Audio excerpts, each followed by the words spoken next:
Baik, kita lanjutkan karena ini sudah semakin melebar, bahkan ada gugatan ke Mahkamah Konstitusi, 6 pasal ya Bang Refli ya, pencemaran nama baik. Kenapa kemudian waktunya bersamaan dengan kasus ini bergulir, Mas Roy dan kawan-kawan, dan gugatan ini kemudian diajukan? Ya, saya mau komentar tadi ya dari Rifai dulu. Kalau jaksanya itu independen, netral, maka kasus ini tidak akan ditindaklanjuti. Ya. Itu yang jelas. Kenapa?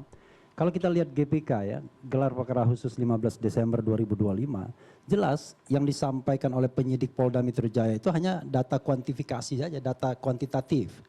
Kami sudah memeriksa 22 ahli, 127 saksi, kemudian ada 709 alat bukti. Tetapi apa yang mau mereka tersangkakan itu tidak jelas. Sampai sekarang sebenarnya Dr. Tifa, Mas Roy, itu tidak tahu sebenarnya mereka itu ditersangkakan atas kejadian apa, lokus deliktinya di mana, tempus deliktinya di mana, peristiwa pidananya apa, nggak jelas.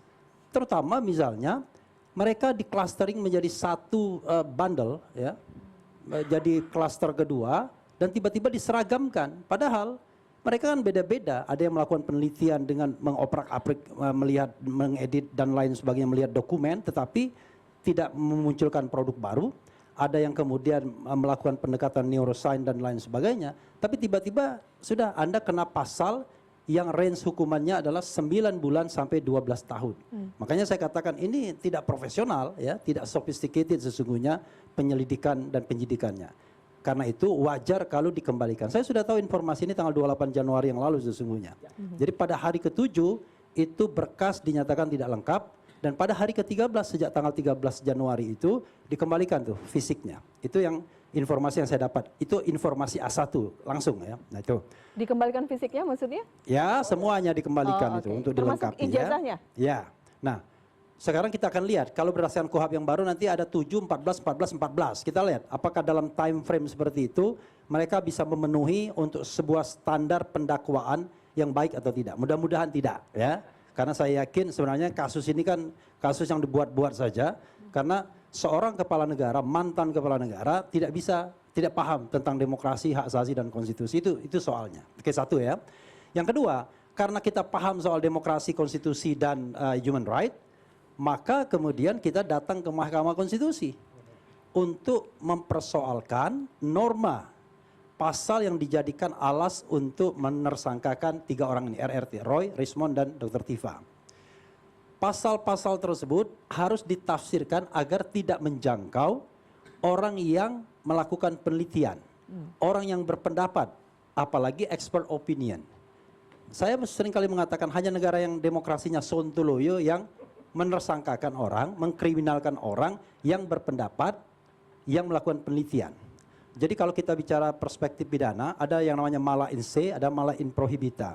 Mala in se itu adalah kejahatan yang dari sononya memang kejahatan. Maling, memperkosa, kemudian jambret dan lain sebagainya, merampok, korupsi. Tapi mala in prohibita, dia menjadi kejahatan karena ada larangan-larangan dan kadang-kadang tafsir undang-undang yang tidak benar. Salah satunya misalnya, di luar negeri kritik kepada penguasa itu dihargai sebagai bagian dari demokrasi, ya, part of democracy. Bagaimana membangun demokrasi. Tapi di sini kritik pada kekuasaan itu dihargai sebagai bagian dari pesakitan. Itulah sebabnya saya katakan, ini kan tidak hanya RRT korban dari Jokowi ini. Sebelumnya ada Edi Mulyadi, ada Sahganda Nenggolan, ada Jumhur Hidayat, ada Bambang Tri, Gus Nur dan lain sebagainya. Bambang Tri dan Gus Nur itu sangat tragis. Tidak pernah ditunjukkan ijazah sokol aslinya, divonis dengan pasal menyebarkan berita bohong, tapi kemudian dikoreksi di pengadilan tinggi, bukan berita bohong tapi penyebaran kebencian. Nah, salah satu pasal penyebaran kebencian inilah yang kemudian akan dikenakan kepada mereka.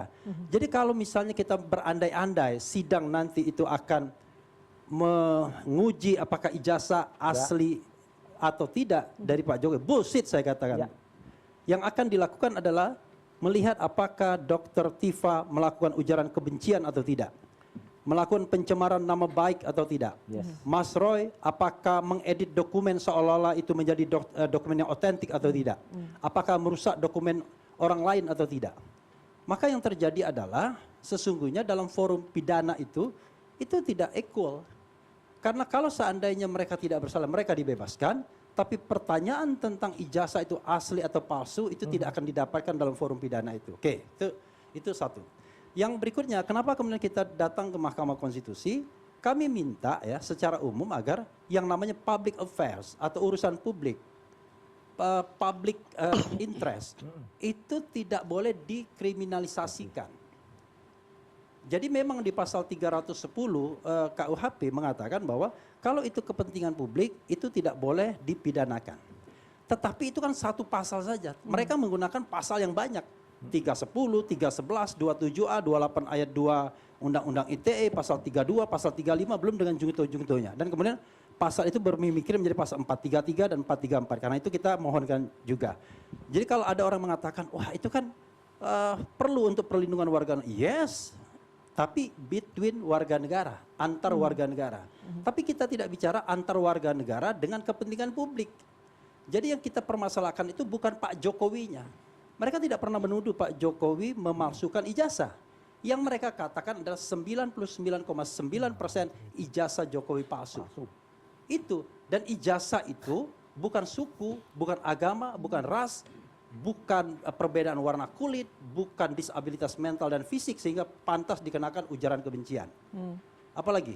Oke. Dan menurut Anda perihal ijazah ini adalah kepentingan publik begitu ya, sehingga masuk dalam from the ranah beginning itu. dia kepentingan publik. Jadi kalau ada misalnya pendukung Pak Jokowi mengatakan, wah ini karena didebatkan menjadi kepentingan. No.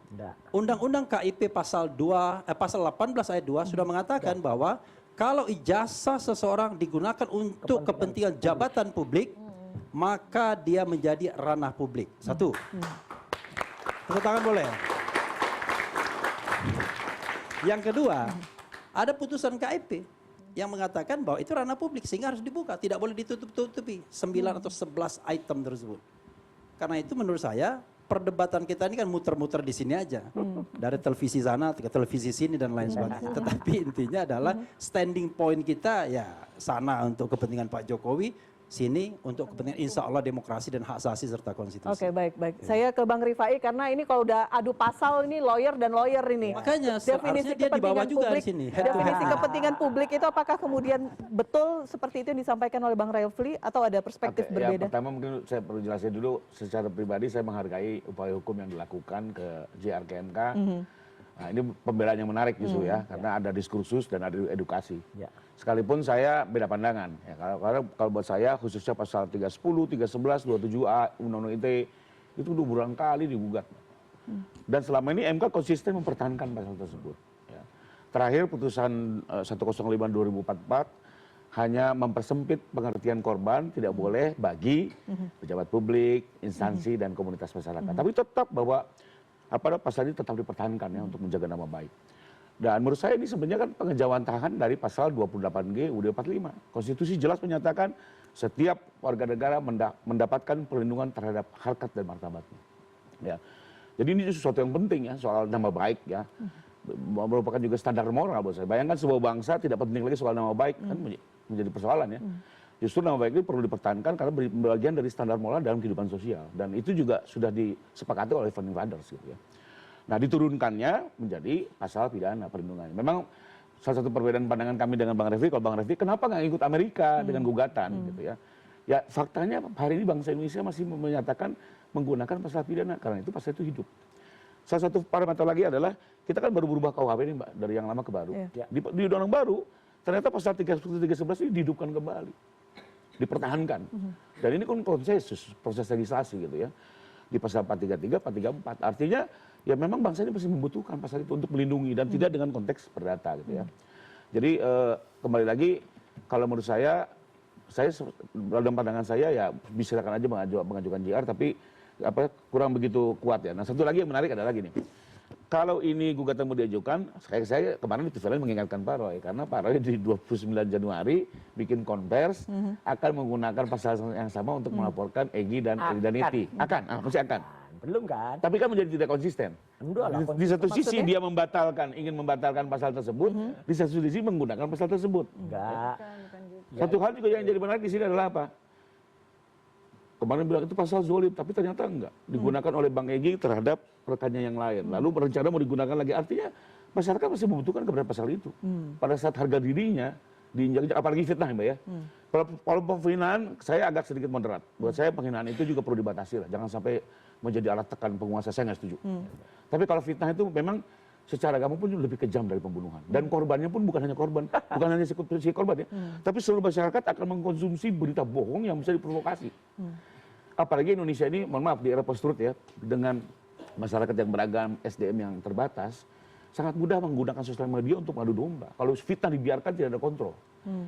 Di Perancis aja, di Eropa yang, mohon maaf, SDM-nya sudah cukup tinggi, bisa terprovokasi, ada gerakan politik gara-gara diisukan istri presiden laki-laki. Bayangkan kalau di Indonesia, itu dilempar begitu saja tanpa kontrol. Jadi menurut saya pasal itu masih tetap perlu ada ya, dan kita belum siap lah untuk memperdatakan. Apalagi akses perdata juga sangat sulit di Indonesia ini.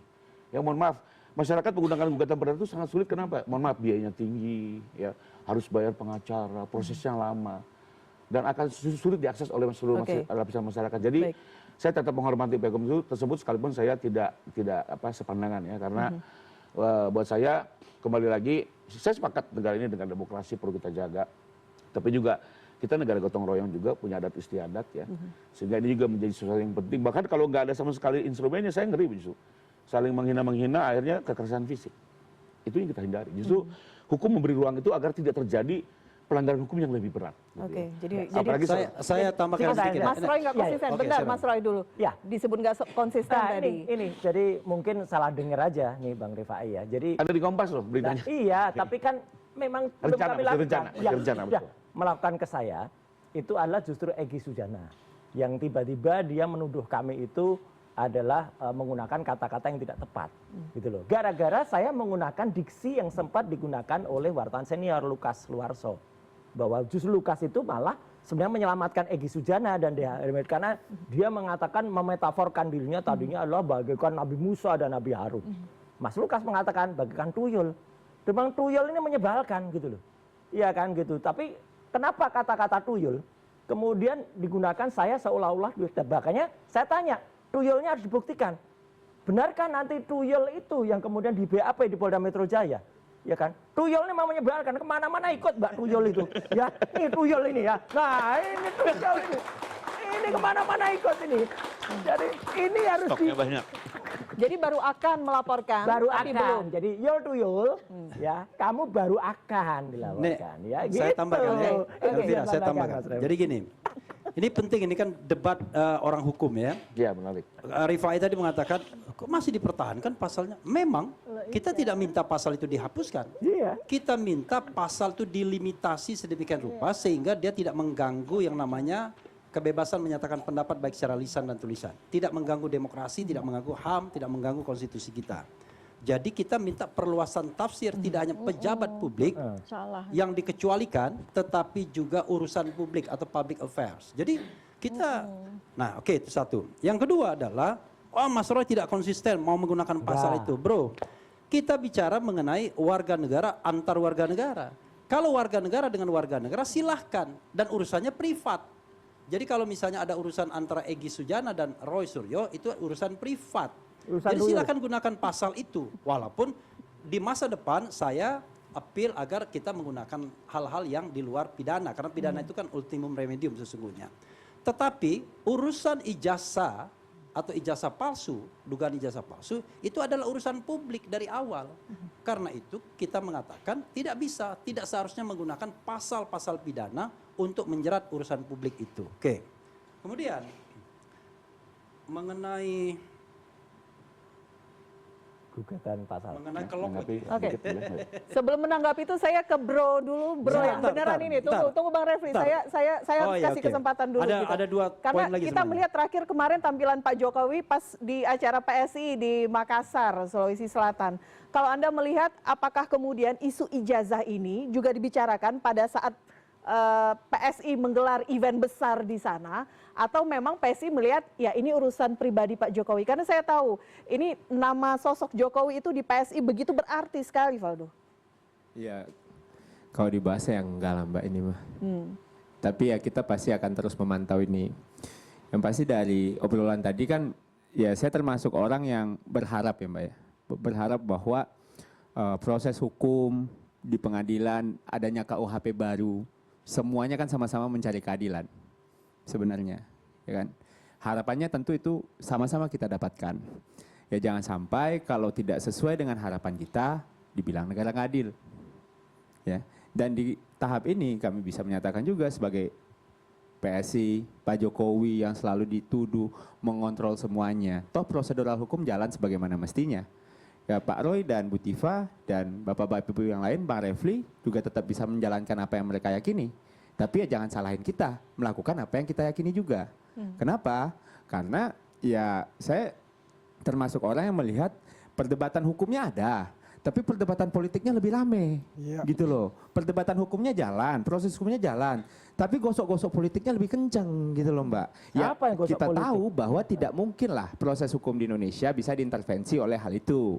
Nah, tapi kita hadir di sini hari ini, saya termasuk orang berbahagia proses hukum itu berjalan sebagaimana mestinya. Toh pada akhirnya nanti diputuskan tidak bersalah, ya juga tidak ada masalah gitu. Tapi kalau ada masalah, ya berarti proses hukum menyatakan begitu. Yang selama ini menjadi sasaran kan Pak Jokowinya, PSI-nya juga, teman Sedian Sandi dan sebagainya. Ya udah disampaikan aja. Tapi ya kalau seandainya ada yang membela jangan dibilang kita salah gitu loh Mbak. Jadi poinnya adalah dengan dikembalikannya berkas P19, ada P21, ada SP3, kan itu mekanisme yang biasa. Tadi rate-nya juga disampaikan oleh Bang Rifai. Dan oleh karena itu kami PSI memantau kasus ini. Ya kita juga Pak Roy nuduh-nuduh ya kita jawab gitu loh. Enggak kita lawan, kita cuma jawab gitu kan. Ya kalau kita lawan mah soal lain. Kita lawan mungkin di pemilu aja. Tapi kalau Pak Roy nuduh ngeluarin tuyul, ngeluarin gajah, ya kita nggak ngeluarin panci juga, santai aja Hari ini gitu nggak ada loh. gajah, Maksudnya nggak ada kita cuma menjawab apa yang dituduhkan, ya kan? Tapi yang nuduh ya buktikan gitu loh Mbak. Kita cukup rasional kok melihat ini karena ada proses hukum di Republik ini, ada KUHP. Kita jalanin sama-sama. Kalau pada akhirnya mudah-mudahan keadilan ditemukan, ya itulah hasilnya gitu loh. Dalam prakteknya Pak Roy mengkritik ini itu, Bang Refli mau ke MK, itu diperbolehkan. Ya, tapi kita juga nggak mau komentarin. Tapi kalau seandainya kita digosok-gosok, ya kita respon dikit, pukul 2 pukul boleh lah. Ya gitu dikit loh, Mbak Elvira. Yang narik-narik ke politik siapa? Kami ini ilmiah. Tiba-tiba nggak ada juga. ada orang kurus yang narik-narik. Ada orang besar di balik ini. Ada orang besar, ada warna di balik ini. Itu kan nggak serta-merta semuanya ke politik, Nah, Pak itu Roy. jelas Kenapa lah. Pak Roy merasa? Kalau Pak Roy nggak merasa, Saya cuekin nggak ngerasa. aja. Saya nggak ngerasa dulu ada yang Cuekin aja, Pak. Gogon itu yang bilang partai biru gitu ada. Cuekin aja kalau Pak Roy nggak merasa. Pak Roy juga nggak di Partai Biru. Oh, memang ya, enggak. Pak Roy juga nggak mau dapat dukungan Partai Biru waktu itu. Enggak. Kita dialogkan. Ngapain juga? Ya udah slow aja, nggak usah Lah, iya. direspon gitu loh. Makanya kan narik-narik Jadi maksud ke saya, politik. Pak Roy, udahlah Pak, fokus aja ke Kan proses ada hukum ini. ketakutan, Pak. Ada Ya, yang ketakutan narik-narik ke politik, Mas. di Nggak wilayah. ada Pak. Pak, ini nggak akan Ada. memenangkan pemilu Pak. Yang memenangkan pemilu struktur Ya udah, nggak partai, akan menang. kampanye, ini Akan itu. nyungsep itu. Hah? Gajah itu akan nyungsep Ya, nanti. Bapak kan pengennya Iya. begitu, tapi kan Iya. kita nggak pengen begitu. Oh iya, Karena silakan. kita bertarung di sini, Silakan. berjuang. Nggak datang ke sidang, tapi mau datang ke tenang aja. 7.000 tempat. Jokowi efek itu sangat Apa? kuat. Iya nggak apa-apa. Pak Roy Tenang ngomong aja. kita nyungsep, Itu akan dibuktikan nantinya. Pak Roy nanti. nuduh kita begini begitu. Nggak apa-apa Iya. Pak, kita udah sering dituduh, tapi izin kita berjuang. Memang sering dituduh, pantas dituduh. Iya nggak apa-apa, Yang enggak monggo. juga PSI. Monggo Pak, apalagi? Iya kan? Apalagi? Troublemaker-nya memang Ya, si Dian terus. Sandi. Gimana?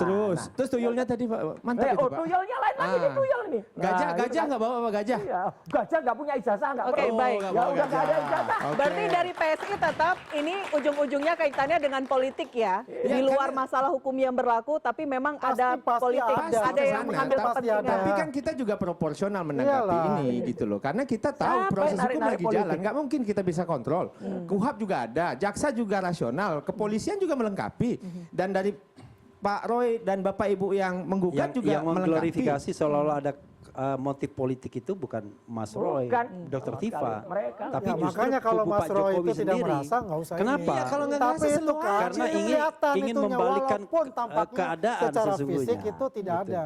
Jelas lah. Kan Ada jadi kalau orang yang seandainya hukum kebakaran ANSI, jenggot, ada itu orang udah cungkring kalah yang mereka. ketakutan tuh jelas. Nggak ada Tapi masalahnya- ketakutan untuk itu. Ini kan kita Kalau posisi menang kita nanti Kalau di datang pengadilan, Mbak. datang ke Solo, Ayo. datang 4 kali pada sidang CTS nggak pernah datang. Oh, itu sidang Ya, kan cewek, ada itu bukan kuasa sidang hukum. pribadi Pak Jokowi. Mana? Itu sidang institusi negara. Loh, iya makanya itu kan datang. kepolisian, Buktikan ijazahnya. UGM, KPU. Udah dipanggil. Nggak perlu Pak Udah Jokowi hadir di dipanggil. situ. Cukup Udah dipanggil, dilaporkan mana ijazahnya? oleh yang namanya pengacara. Nggak ada. Oh, cukup Udah. untuk itu. Ijazah Oke. aslinya Itu kan udah tunjukkan dibuktikan di lah Solo, nanti. Mbak Elvira. Mas Roy, Ya selain kan? ijazah, skripsi juga Oh saat iya, ini kita dipersoalkan tampilkan ya? nanti skripsi. Oke, ditampilkan Skripsi usai yang jeda palsu. ya. Kami harus jeda tetap Ya, bersama oke, kami. Dan tampilkan Anda skripsi penonton yang YouTube CNN Indonesia bisa mengajukan pertanyaan untuk narasumber yang hadir bersama kami.